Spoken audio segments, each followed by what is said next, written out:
The Man in the Iron Mask by Alexandre Dumas.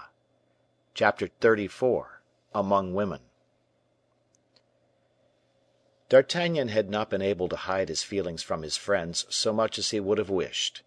The stoical soldier, the impassive man at arms, overcome by fear and sad presentiments, had yielded for a few moments to human weakness. When, therefore, he had silenced his heart and calmed the agitation of his nerves, turning towards his lackey, a silent servant, always listening, in order to obey the more promptly, "Rabaud," said he, "mind, we must travel 30 leagues a day." "At your pleasure, captain," replied Rabaud. And from that moment, D'Artagnan, accommodating his action to the pace of the horse, like a true centaur, gave up his thoughts to nothing, that is to say, to everything. He asked himself why the king had sent for him back, why the Iron Mask had thrown the silver plate at the feet of Raoul. As to the first subject, the reply was negative. He knew right well that the king's calling him was from necessity. He still further knew that Louis XIV must experience an imperious desire for a private conversation with one whom the possession of such a secret placed on a level with the highest powers of the kingdom. But as to saying exactly what the king's wish was, D'Artagnan found himself completely at a loss. The musketeer had no doubts, either, upon the reason which had urged the unfortunate Philippe to reveal his character and birth. Philippe, buried forever beneath a mask of steel, exiled to a country where the men seemed little more than slaves of the elements, Philippe, deprived even of the society of D'Artagnan, who had loaded him with honors and delicate attentions, had nothing more to see than odious specters in this world, and, despair beginning to devour him, he poured himself forth in complaints, in the belief that his revelations would raise up some avenger for him. The manner in which the musketeer had been near killing his two best friends, the destiny which had so strangely brought Athos to participate in the great state secret, the farewell of Raoul, the obscurity of the future which threatened to end in a melancholy death, all this threw D'Artagnan incessantly back on lamentable predictions and forebodings, which the rapidity of his pace did not dissipate, as it used formerly to do. D'Artagnan passed from these considerations to the remembrance of the proscribed Porthos and Aramis. He saw them both, fugitives, tracked, ruined, laborious architects of fortunes they had lost, and as the king called for his man of execution in hours of vengeance and malice, D'Artagnan trembled at the very idea of receiving some commission that would make his very soul bleed. Sometimes, ascending hills, when the winded horse breathed hard from his red nostrils and heaved his flanks, the captain, left to more freedom of thought, reflected on the prodigious genius of Aramis, a genius of acumen and intrigue, a match to which the Fronde and the Civil War had produced but twice. Soldier, priest, diplomat, gallant, avaricious, cunning, Aramis had never taken the good things of this life except as stepping stones to rise to giddier ends. Generous in spirit, if not lofty in heart, he never did ill but for the sake of shining even more brilliantly. Towards the end of his career, at the moment of reaching the goal, like the patrician Fuscus, he had made a false step upon a plank, and had fallen into the sea. But Porthos, good, harmless Porthos! To see Porthos hungry, to see Mousqueton without gold lace, imprisoned perhaps, to see Pierrefonds, Bracieux, razed to the very stones, dishonored even to the timber, these were so many poignant griefs for D'Artagnan, and every time that one of these griefs struck him, he bounded like a horse at the sting of a gadfly beneath the vaults of foliage where he had sought shady shelter from the burning sun. Never was the man of spirit subjected to ennui, if his body was exposed to fatigue. Never did the man of healthy body fail to find life light, if he had something to engage his mind. D'Artagnan, riding fast, thinking as constantly, alighted from his horse in Pairs, fresh and tender in his muscles as the athlete preparing for the gymnasium. The king did not expect him so soon, and had just departed for the chase toward Meudon. D'Artagnan, instead of riding after the king, as he would formerly have done, took off his boots, had a bath, and waited till his majesty should return dusty and tired.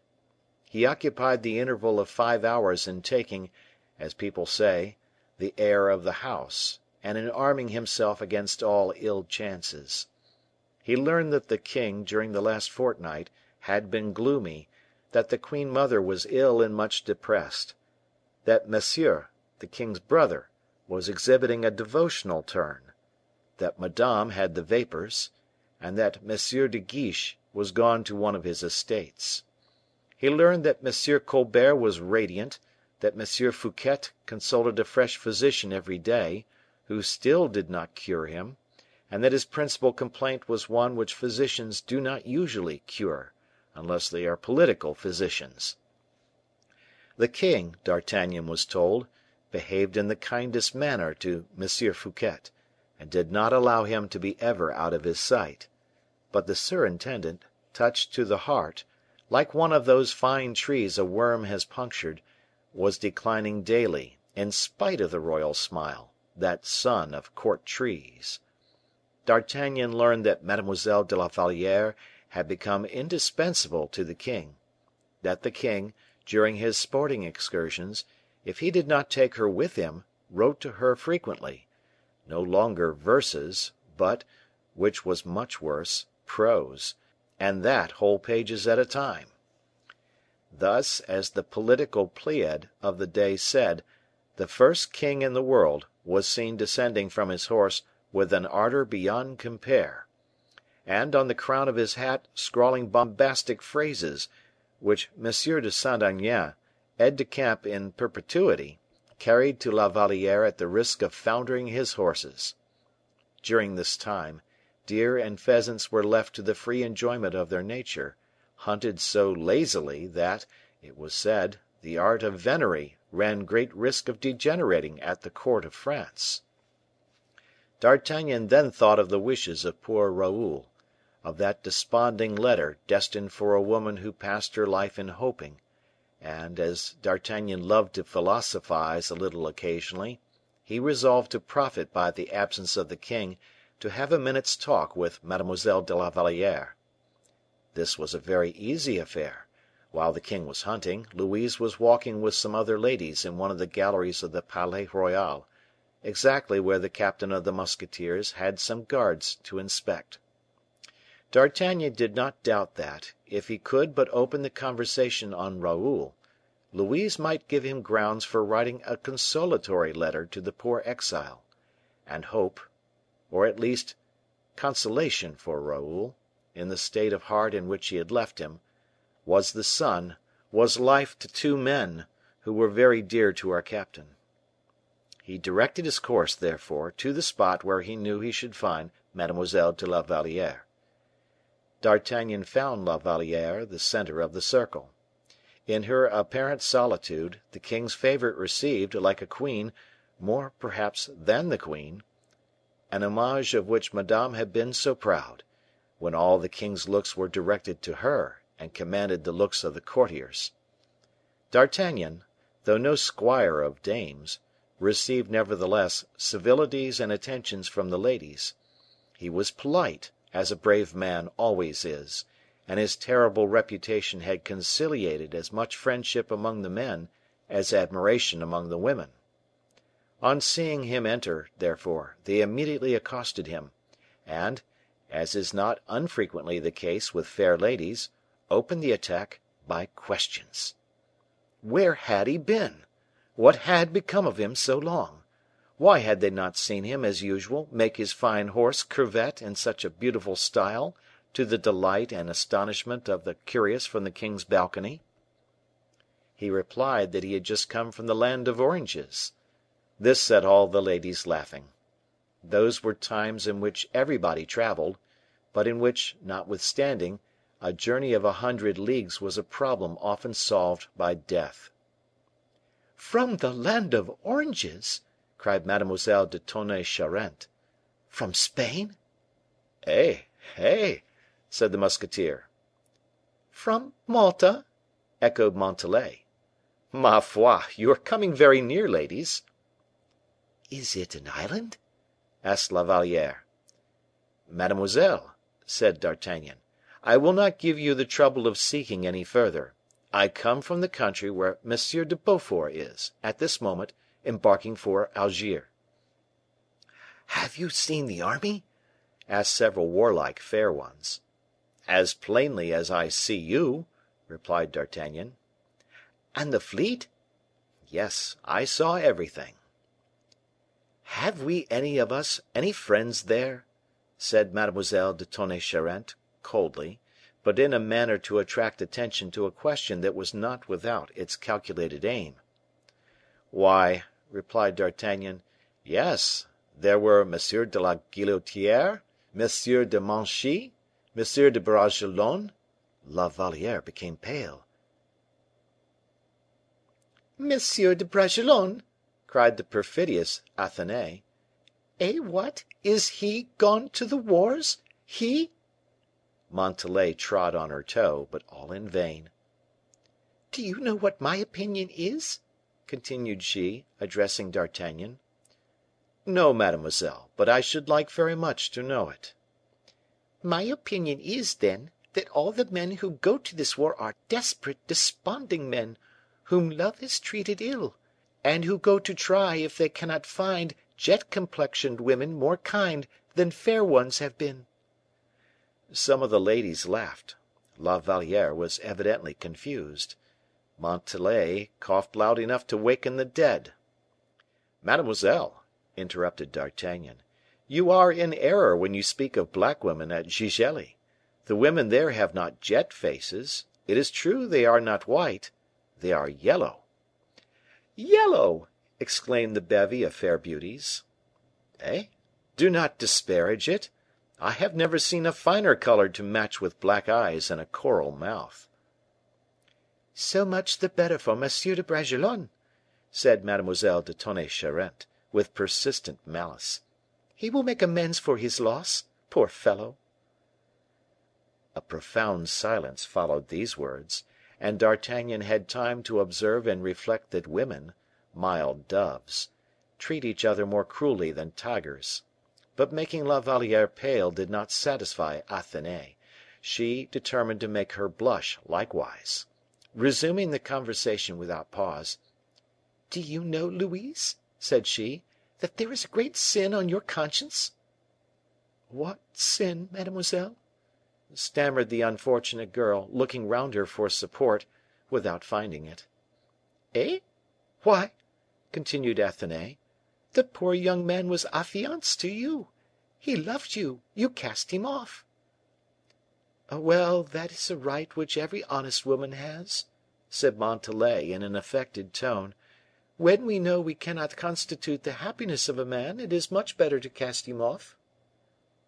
"Cast him off, or refuse him, that's all very well," said Athenais; "but that is not the sin Mademoiselle de la Valliere has to reproach herself with. The actual sin is sending poor Bragelonne to the wars, and to wars in which death is so very likely to be met with." Louise pressed her hand over her icy brow. "And if he dies," continued her pitiless tormentor, "you will have killed him.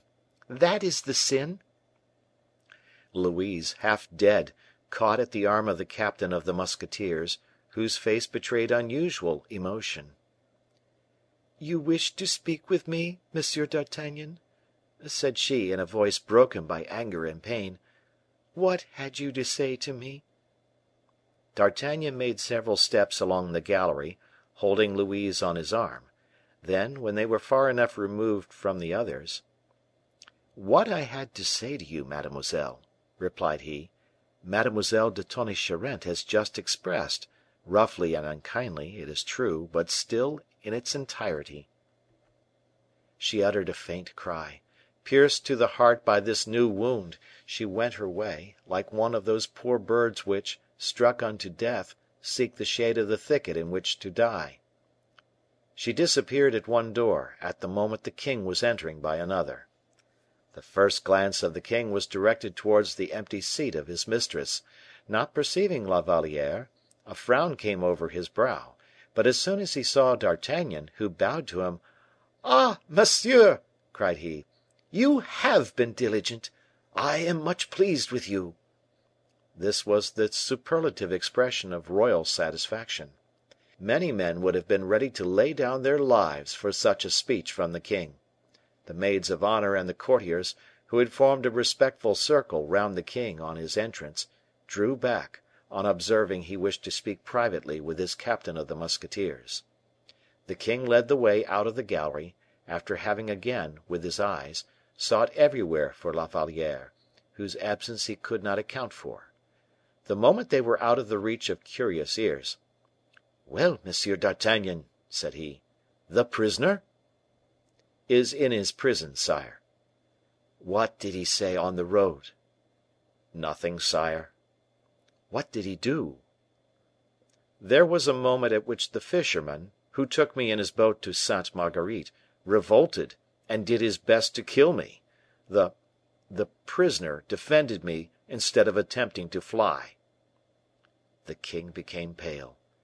"Enough," said he, and D'Artagnan bowed.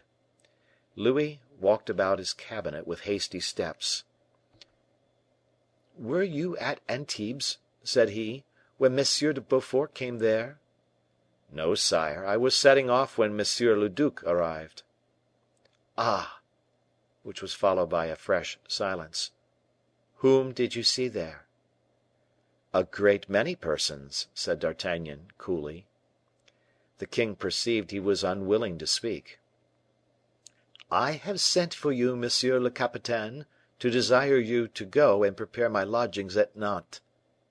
"At Nantes!" cried D'Artagnan. "In Bretagne." "Yes, sire, it is in Bretagne. Will your majesty make so long a journey as to Nantes?" "The states are assembled there," replied the king. "I have two demands to make of them. I wish to be there." "When shall I set out?" said the captain. "This evening, tomorrow evening, for you must stand in need of rest." "I have rested, sire." "That is well. Then between this and tomorrow evening, when you please." D'Artagnan bowed as if to take his leave, but, perceiving the king very much embarrassed, "Will your majesty," said he, taking 2 paces forward, "take the court with you?" "Certainly I shall." "Then your majesty will, doubtless, want the musketeers?" And the eye of the king sank beneath the penetrating glance of the captain. "Take a brigade of them," replied Louis. "Is that all?